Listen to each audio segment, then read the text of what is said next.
Hello students, उत्कृष्ट class में आप सभी का स्वागत है। आज की क्लास में हम ज्योग्राफी का चैप्टर पढ़ेंगे जिसका नाम है भारत का आकार और स्थिति। इसके अंतर्गत हम ये समझेंगे कि हमारा जो भारत देश है वो पूरी दुनिया में कहाँ पर स्थित है, यानी उसका आकार क्या है। अपने देश के बारे में कुछ महत्वपूर्ण चीजें हैं जो इस चैप्टर में हमको पढ़नी है और ध्यान में रखनी है। तो इसको स्टार्ट करते हैं आज की क्लास। भारत के आकार और स्थिति को समझने के लिए हमें इसके अक्षांश और देशांतर को समझना अति आवश्यक है। तो हम इसके समझने के लिए ग्लोब देखते हैं। ग्लोब जो पृथ्वी का प्रतिबिंब होता है, ये आप देख रहे हैं, अपने अक्ष में 23.5 डिग्री झुकी हुई है और पश्चिम से पूर्व की ओर चक्कर अपने अक्ष में ही घूम रही है। तो ये जो ग्लोब देख रहे हैं आप, इस ग्लोब में कुछ काल्पनिक रेखाएं खींची हुई हैं। खड़ी रेखाएं आपको दिख रही हैं, ये देखिए खड़ी रेखाएं, और कुछ आड़ी रेखाएं हैं, ये देखिए आड़ी रेखाएं आपको दिख रही हैं। तो ये जो खड़ी रेखाएं हैं इसको बोलते हैं देशांतर यानी लॉन्गिट्यूड, और जो ये आड़ी रेखाएं हैं ग्लोब में खींची हुई हैं, इस रेखा को बोलते हैं अक्षांश यानी लैटिट्यूड लाइन। और ये जो ग्लोब है इसका जो उत्तरी है इसको उत्तरी पोल यानी उत्तरी ध्रुव नॉर्थ पोल, और दक्षिण को दक्षिणी ध्रुव तथा साउथ पोल कहा जाता है। और पृथ्वी को दो बराबर से बांटने वाली रेखा यानी भूमध्य रेखा जो 0 डिग्री अक्षांश रेखा होती है, ये क्या कहलाती है?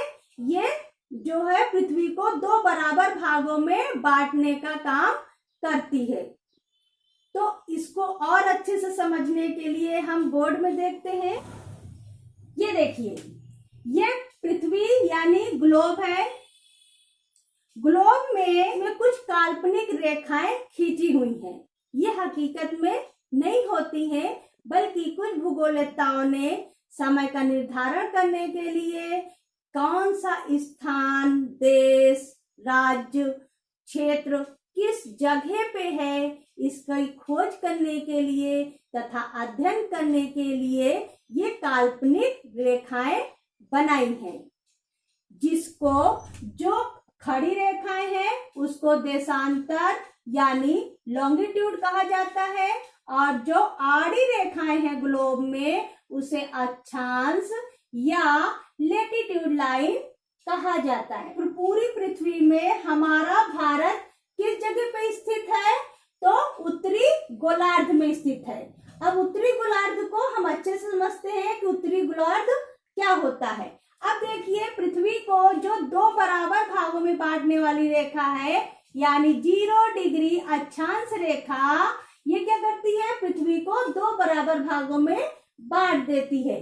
तो इसके ऊपर की ओर कुछ अंश दिए जाते हैं और इसके दक्षिण की ओर कुछ अंश दिए जाते हैं। तो इसके आधार पे जो है एक अंश 1 डिग्री 2 डिग्री, तो इस प्रकार से जो है ये बढ़ता जाता है। तो हमारा भारत जो है, देखिए कि जो पृथ्वी के 0 डिग्री के जो है इस क्षेत्र को जो है उत्तरी अक्षांश कहा जाता है, और नीचे की साइड को जो है दक्षिणी अक्षांश कहा जाता है। तो 0 डिग्री से उत्तर की ओर जो है भारत का अक्षांश, जो पूरे भारत में जो है इसका अक्षांश क्या है, यानी 8 डिग्री 4 इंच से 37 डिग्री 6 इंच उत्तरी अक्षांश में स्थित है। यानी भारत पूरी दुनिया में कहाँ है?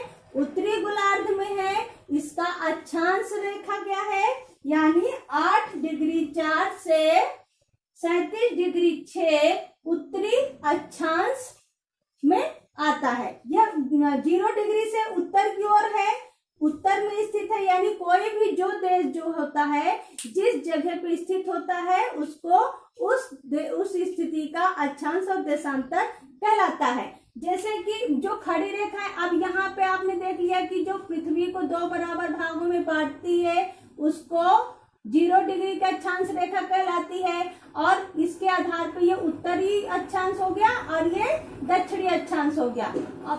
और इसी प्रकार जो खड़ी रेखाएं हैं, इसका जो 0 डिग्री है, इसको वो देशांतर बोलते हैं। और ये जो देशांतर रेखा है 0 डिग्री, यानी ग्रीनविच मीन टाइम बोलते हैं इसको, इसके आधार पर पूरी दुनिया का समय का निर्धारण किया जाता है। तो इस आधार पर 0 डिग्री से जो देश या क्षेत्र या राज्य जो पूर्व की ओर है, यानी इसको पूर्व बोलते हैं, पूर्व हो गया, ये पश्चिम हो गया, ये उत्तर हो गया, ये दक्षिण हो गया, है ना। तो ये जो 0 डिग्री की देशांतर रेखा के इस साइड जो देश आते हैं, पूर्वी क्षेत्र में जो देश आते हैं, वो पूर्वी अक्षांश में स्थित देशांतर में स्थित होंगे, और जो पश्चिम में स्थित है वो पश्चिमी अक्षांश में स्थित होंगे। और इस प्रकार से जो खड़ी आड़ी रेखाएं हैं, जो 0 डिग्री की विषुवत रेखा है, तो इधर की ओर जो देश स्थित होंगे उसको उत्तरी अक्षांश में गिना जाएगा, और जो इस साइड दक्षिण की ओर स्थित है उसको दक्षिणी अक्षांश में गिना जाएगा। यानी हमारा भारत, जी देखिए 0 डिग्री की जो देशांतर रेखा है, जो 0 डिग्री होती है मीन टाइम, यानी ये लंदन से होकर गुजरती है, और 0 डिग्री की जो रेखा है उसे प्रधान यामोत्तर रेखा बोला जाता है। और इसके आधार पे पूरी दुनिया का जो है टाइम निर्धारित किया जाता है। और ये जो देशांतर है, अक्षांश है, तो ये देखिए 0 डिग्री देशांतर से भारत जो है कहाँ पर स्थित है? भारत का देशांतरी विस्तार कहाँ पर है? 68 डिग्री 7 इंच से 97.25 पूर्वी देशांतर, यानी हमारा भारत इस क्षेत्र में स्थित है। तो कहाँ पर स्थित है? इसका देशांतरी विस्तार पूर्वी देशांतर हो गया, और अक्षांश क्या है? उत्तरी अक्षांश में आ गया। तो इस प्रकार हमने देख लिया कि हमारा भारत पूरी दुनिया में कहाँ पर स्थित है। उत्तरी गोलार्ध में स्थित है। अक्षांश क्या है? 8 डिग्री 4 से 37 डिग्री 6 उत्तरी अक्षांश, और देशांतर 68 डिग्री 7 से 97 डिग्री 25 पूर्वी देशांतर में स्थित है। अब अगर हम भारत की स्थिति हम देखें, तो भारत में कई छोटे छोटे द्वीप समूह भी सम्मिलित हैं। तो अगर हम अरब सागर में देखते हैं, तो अरब सागर में लक्षद्वीप स्थित है। ये अरब सागर है, पूरा समुद्री क्षेत्र है, ठीक है। और भारत के दक्षिण में हिंद महासागर, और अगर बंगाल की खाड़ी में कौन सा द्वीप स्थित है? तो अंडमान निकोबार द्वीप समूह। अच्छा, एक बात बताइए कि द्वीप किसे कहते हैं? ऐसा भू स्थल खंड जिसके चारों ओर जल राशि पाई जाती है, उसको द्वीप कहा जाता है। तो यहाँ पर जो है बंगाल की खाड़ी में ये पूरा यहाँ पर जल भरा हुआ है। तो ये जो द्वीप है छोटे छोटे जो हैं, तो ये जो है चारों ओर से जल से जो है जल राशि इनकी चारों तरफ पाई जाती है, जिसके कारण इनको द्वीप कहा जाता है। और इनमें बहुत सारे वो हैं। तो ये बंगाल की खाड़ी में स्थित द्वीप समूह अंडमान निकोबार, और भारत के पश्चिम में यानी अरब सागर में जो द्वीप स्थित है वो लक्षद्वीप स्थित है। यहाँ तक आ गया समझ में? कर्क रेखा भारत को 2 बराबर भागों में बांटने वाली रेखा कर्क रेखा यहां से गुजरती है। ये जो रेखाएं हैं इसको कर्क रेखा कहा जाता है। कर्क रेखा। पृथ्वी को दो बराबर भागों में बांटने वाली कौन सी रेखा है? 0 डिग्री वाली अक्षांश रेखा। और भारत को दो बराबर भागों में बांटने वाली रेखा कौन सी है? कर्क रेखा।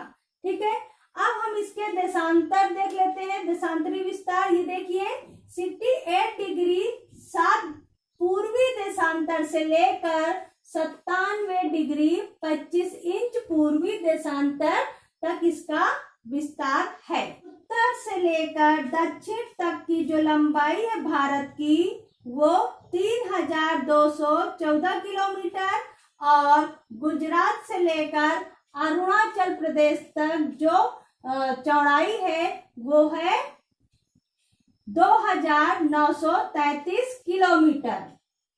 तो इसे आप याद रखेंगे। हमारे भारत में जो 82.5 डिग्री वाली पूर्वी देशांतर रेखा है ये भारत का मानक समय कहलाता है और इसके आधार पर ही हमारे पूरे देश का समय का निर्धारण होता है। यह रेखा मिर्जापुर से गुजरती है, भारत के मिर्जापुर से गुजरती है।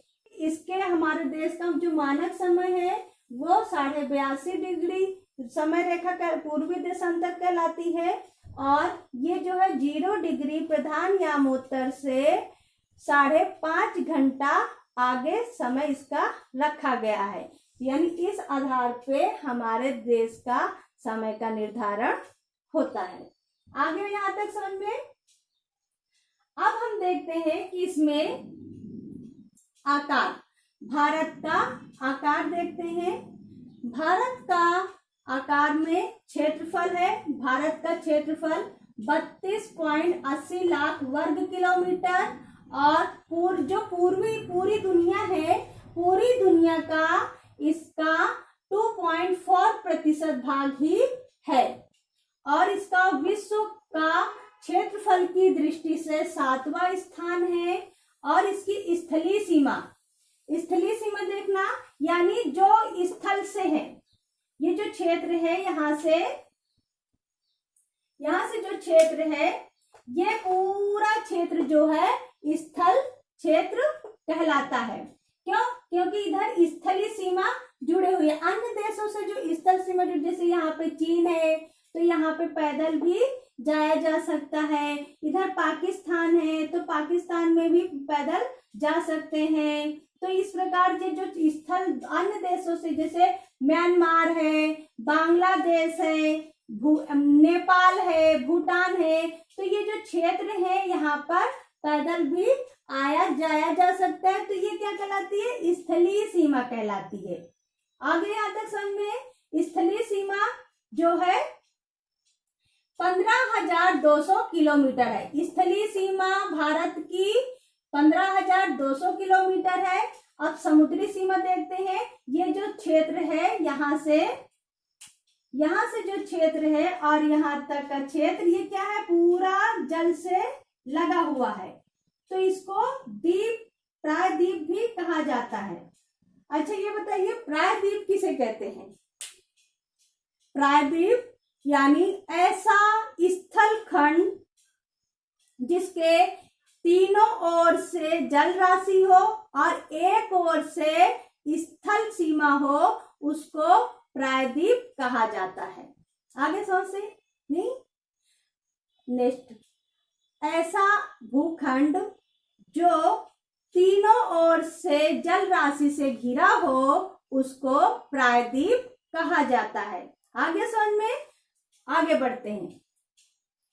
अब इसमें इसकी समुद्री तट रेखा, यानी यहाँ से लेकर यहाँ तक जो क्षेत्र है तट रेखा है, समुद्री तट रेखा। और इस तट रेखा के साथ साथ जो है अंडमान निकोबार द्वीप समूह और लक्षद्वीप समूह की जो है तट रेखा जोड़ी गई है, जो टोटल होती है इसकी 7,516.6 किलोमीटर। ये बताइए कि सूर्य किस दिशा से उगता है? पूर्व की ओर से। यानी जो देश जो है पूर्वी क्षेत्र में स्थित है वहां पर सूर्य सूर्योदय पहले होंगे, है ना। तो इसी प्रकार जो है हमारे भारत में गुजरात से अरुणाचल प्रदेश के स्थानीय समय में 2 घंटे का अंतर होता है, क्योंकि ये जो समय निर्धारण वाली रहता है हमारी 82.5 डिग्री, इसके अंतर्गत जो है ये पूर्व में स्थित है। तो इसके आधार पे जो अरुणाचल प्रदेश में जो है 2 घंटे पहले सूर्योदय हो जाता है, यानी गुजरात से पहले यहाँ पर 2 घंटे पहले ही सूर्योदय अरुणाचल प्रदेश में हो जाता है। तो इसीलिए जो है गुजरात से अरुणाचल प्रदेश के स्थानीय समय में 2 घंटे का अंतर होता है। अब हम भारत की भौगोलिक स्थिति देख लेते हैं कि विश्व में भारत की भौगोलिक स्थिति कैसी है। भारतीय भूखंड एशिया के पूर्व और पश्चिम के मध्य में स्थित है, इसलिए इसकी भौगोलिक स्थिति बहुत ही अच्छी मानी जाती है। हिंद महासागर में भारत को केंद्रीय स्थिति प्राप्त है। इस स्थिति के कारण भारत से अन्य देशों तक पहुंच आसान है। इन मार्गों से प्राचीन समय से विचारों और वस्तुओं का आदान प्रदान होता रहा है। ये देखिए हमारी जो भारत की स्थिति है, अब ग्लोब में देखना कि हमारा भारत जो है पूरी पृथ्वी में केंद्रीय स्थिति प्राप्त करता है, यानी कि इस क्षेत्र में पूरे देश से जुड़ा हुआ है और यह हिंद महासागर यानी समुद्र भी जो है इसको केंद्रीय स्थिति प्राप्त करती है, जिसके कारण स्थलीय सीमा से भी इसमें से किसी भी देश में जाया जा सकता है, चाहे तो अफ्रीका चले जाइए या यूरोप चले जाइए, है ना, पाकिस्तान चले जाइए। तो इस प्रकार से ये जो स्थिति है, इस प्रकार से इधर पूर्व की ओर जापान पहुंचा जा सकता है और रूस पहुंचा जा सकता है। ये स्थलीय सीमा इसकी जो है विश्व में इसकी स्थिति जो है बहुत ही अच्छी है, जिसके कारण इसको स्थल क्षेत्र से भी इसमें कहीं भी पहुंचा जा सकता है और समुद्र के क्षेत्र से भी आसानी से किसी भी देश में जाया जा सकता है। तो ये स्थिति होने के कारण प्राचीन काल से ही देश से विचारों और वस्तुओं का अन्य देश में जो है पहुंचाया जाता है और विदेशी देशों से भी बहुत सारी चीजें पाई जाती हैं। तो इस प्रकार से हमने इस भारत की स्थिति देख ली। इसमें हम इसके भारत के कुछ पड़ोसी देश के बारे में देखते हैं कि भारत के पड़ोसी देश स्थलीय सीमा में जो स्थित है भारत के पड़ोसी देश, उसमें से पाकिस्तान, अफगानिस्तान, चीन, नेपाल, भूटान, म्यांमार, बांग्लादेश स्थित है। अब हम इसको मैप में देखते हैं, जैसे कि यहाँ पे आ जाइए तो ये पाकिस्तान,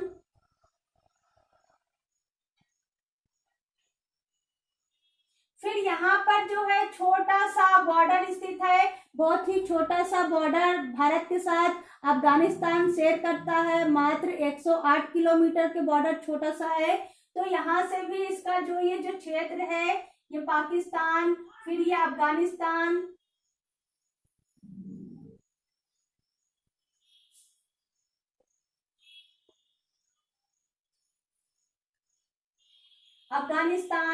फिर इधर जो है चीन,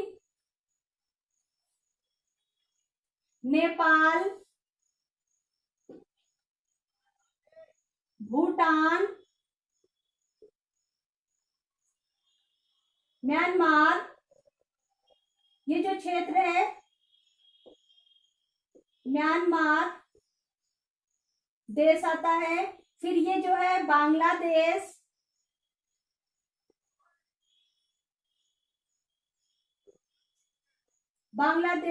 तो ये हो गए स्थलीय सीमा के पड़ोसी देश, हमारे भारत के स्थलीय सीमा में स्थित पड़ोसी देश। फिर समुद्री सीमा में स्थित पड़ोसी देश जो है मुख्य रूप से जो है श्रीलंका, आप देख रहे हैं ये श्रीलंका, इसमें एक प्रश्न बनता है आपका वन लाइनर में कि भारत और श्रीलंका के मध्य कौन सी खाड़ी स्थित है? तो मन्नार की खाड़ी तथा पाक जल डमरू मध्य कहा जाता है। तो इस प्रकार जो है श्रीलंका और मालदीव जो है इसका समुद्री सीमा में स्थित पड़ोसी देश आते हैं। तो आज हमने जो है भूगोल का पहला चैप्टर भारत का आकार और स्थिति के बारे में अच्छे से समझ लिया है। हमारा भूगोल का पहला चैप्टर समाप्त होता है और अगली क्लास जब तक नहीं होती है तब तक आप जो है इन प्रश्नों को हल कीजिए और अपने संबंधित विषय शिक्षक से इन्हें क्वेश्चन आंसर को चेक कराइए। तब तक के लिए जय हिंद।